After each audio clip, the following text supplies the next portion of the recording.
This is the Louie T Network.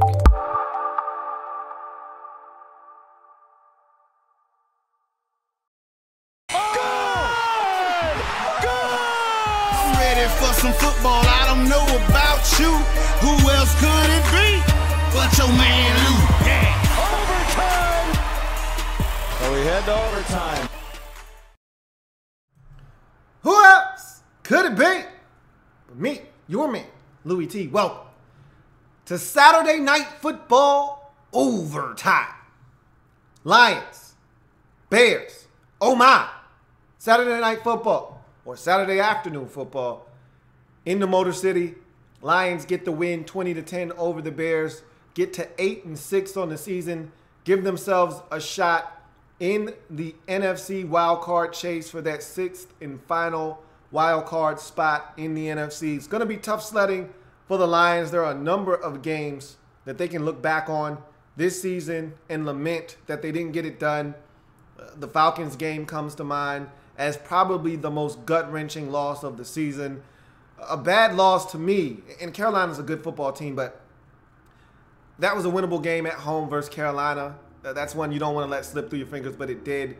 The Thanksgiving game against Minnesota, again, another good football team, one of the best teams, not just in the NFC, in the league, but that's one that was very winnable at home. Let that one slip through your fingers as well. And then, of course, look, Baltimore's no slouch, but to go on the road and give up 44 to a Ravens team that had been struggling to score up until that point, a little disheartening, all the turnovers, mistakes in that football game. But nonetheless, at 8-6, with this win, the Lions have given themselves a chance down the stretch to win the final two games at Cincinnati, home for Green Bay, and give themselves a chance to get to 10-6 and potentially get in. They're going to need help, and that's the worst part about this entire equation is they've got to win out, and then they need help. You know, they need a couple of teams to lose and lose big down the stretch, including Atlanta, who beat them, who owns a head-to-head matchup. So if Atlanta gets to 10, there's no way the Lions can get in over them. So you look around and, you know, that Week 17 game, for all intents and purposes, might serve as an elimination game of sorts. Look, if you don't get to 10, you're not getting in the NFC. So someone's not getting to 10 between Green Bay and Detroit. And Week 17 is going to determine that if both of them are able to win down the stretch and set up a scenario where both come into that final game of the season at 9-6. In this particular game, the Lions did what they were supposed to do. Really impressive start to the game for them. I thought they ran the football extremely effective in the first half, not so much in the second half, even though Tion Green, who is starting to emerge as their new Joik Bell on this football team, thought he did run it somewhat effectively in the second half. But for the most part, they cruised after the second interception of the game, or after Mitchell Trubisky throws yet another interception in the game, his second of what would be 3 interceptions. That one in the end zone was a backbreaker, took away a scoring opportunity before the half. You can't have those types of mistakes and expect to beat a team like the Lions on the road. But in any event, the Lions were able to take advantage of some mistakes by Mitchell Trubisky, one leading to a touchdown, and they put up 28. Look, this game went exactly the way that I expected. They did enough. Stafford was highly efficient. Only 8 incompletions, 25 of 33 for right around 235 yards or so in this game. Marvin Jones Jr. with a ridiculous grab. I think he might have sustained a concussion on that grab. Don't quote me on that, but he came down, got up slow, got up, wiped himself off, you know, was celebrating, but then came off the field and didn't really hear much from him after that grab. So one can only speculate, but nonetheless, that was a huge catch. Eric Ebron with a touchdown in this game. T.J. Jones with a touchdown in this game. I thought that, like I said, Stafford did a good job of just managing the game. Don't do anything stupid. You know, no need to try to be a hero against a Bears team that's struggling to score. Last week was an aberration for them. The Lions defensively did a great job of shutting down the Bears' run game. That's first and foremost. Do not allow the Bears' run game to hurt you like they hurt Cincinnati last week. if you do, in fact, allow that to happen, you then find yourself in a dogfight, and you can lose to a Bears team that will gain confidence throughout the game if you allow them to make plays. Tariq Cohen did have a big kickoff return. It was negated by a penalty, so you were able to dodge some bullets. The Bears put together a lengthy drive for their only score of the game in terms of a touchdown. It was like 13 plays. They did get in. Then they had another nice drive. Mitchell Trubisky throws the interception in the end zone, picked off by Quandre Diggs in the end zone. And that was when I knew they weren't going to have a chance in this game because, again, they had to come away with something on that possession, at least a field goal, if nothing else, to force it there. Just a really bad decision and throw by Mitchell Trubisky. We'll talk about him and the Bears here in a second. But for the Lions, they did what they were supposed to do. It wasn't the prettiest, most aesthetically pleasing win. Matthew Stafford did get a little banged at the end of this game, came down. And anytime a quarterback is slammed down on that shoulder, neck region, right around the collarbone, you hold your breath for a split second to make sure that he's going to get up and that he did not just break his collarbone a la Aaron Rodgers, Tony Romo style. So I kind of gasped at the end of this game as he went down in the waning moments of a meaningless fourth quarter possession that was not going to impact this game one way or another. And he gets slammed down on the turf by Akeem Hicks, who's a big, big man. I was a little worried. He got up, favoring that shoulder just a tad. He shook it off, though. They later showed him on the sideline laughing, chumming it up with a couple of teammates. So he's fine. They did a post-game interview with him after the game. Of course, he's going to say he's fine. But nonetheless, you come away with the victory, which is what you were supposed to do here against a Bears team that, despite the spark last week, there's not much left in the tank with this Bears football team this year. And so you do what you were supposed to do at home.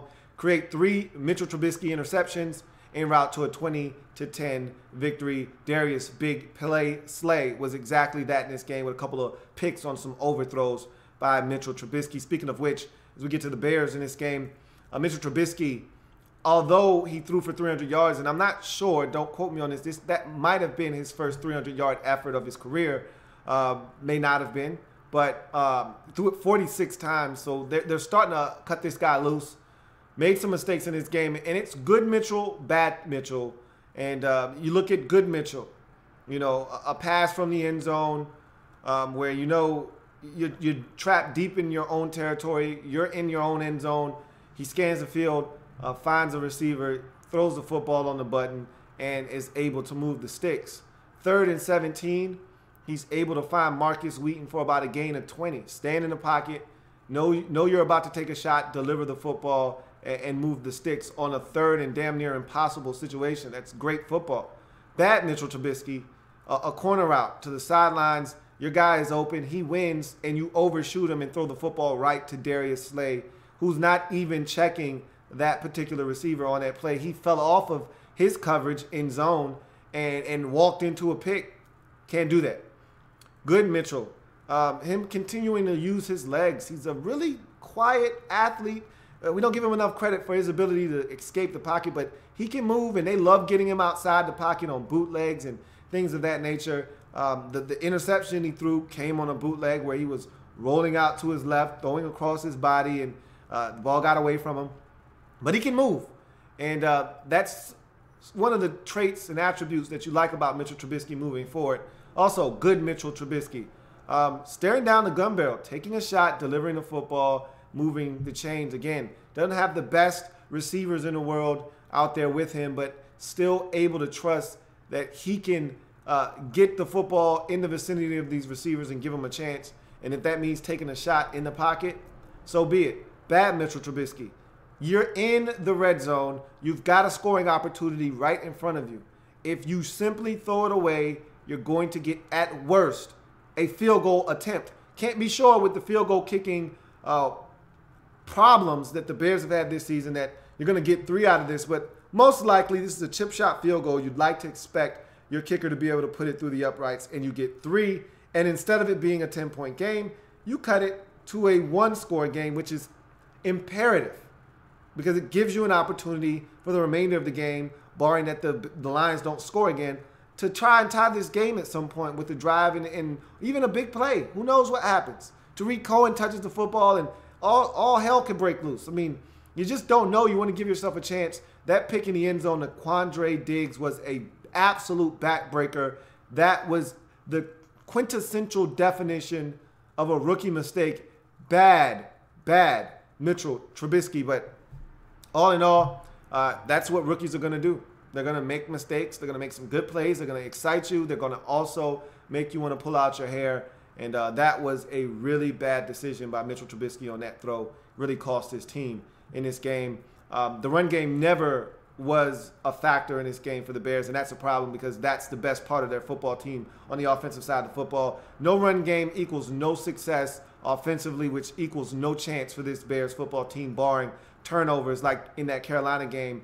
And Eddie Jackson had his sights set on another turnover. He did recover a fumble right before the half that led to a Bears field goal, but could have had a big play down the field on an interception that he allowed Marvin Jones Jr. to take from him in the air. But nonetheless, the Bears couldn't get it going on the ground, didn't do enough defensively early in this game. I thought they allowed the Lions, who don't run it as well, to run the football successfully early in this game, establish a little bit of balance, take some of the pressure off Matthew Stafford.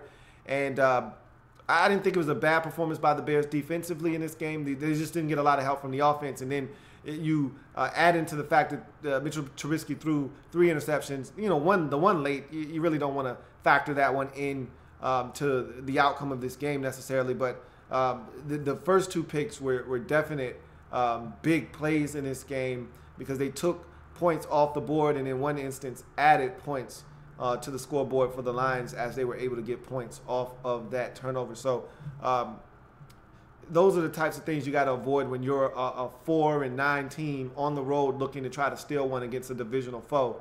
And they just didn't make enough plays, and they made way too many mistakes in this game to win. That Tariq Cohen big kickoff return called back because of a penalty. Again, those are the types of mistakes that are going to lose you ball games on the road. And the Bears do exactly that. 20-10, they lose at the hands of the Lions.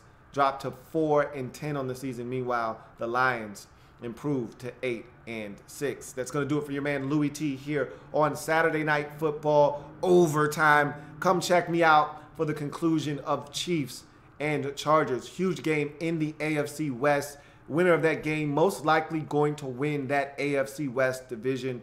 And so a lot of playoff implications looming in that ball game. Come back and join me here on the Louie T Network for the breakdown of that game when it meets its conclusion. I'm your man Louie T, signing off. If it happens in the National Football League, whether big or small, we cover it all here on the Louie T Network. I will see you after the conclusion of Chargers, Chiefs in that huge AFC West showdown. I'll see you a little bit later on.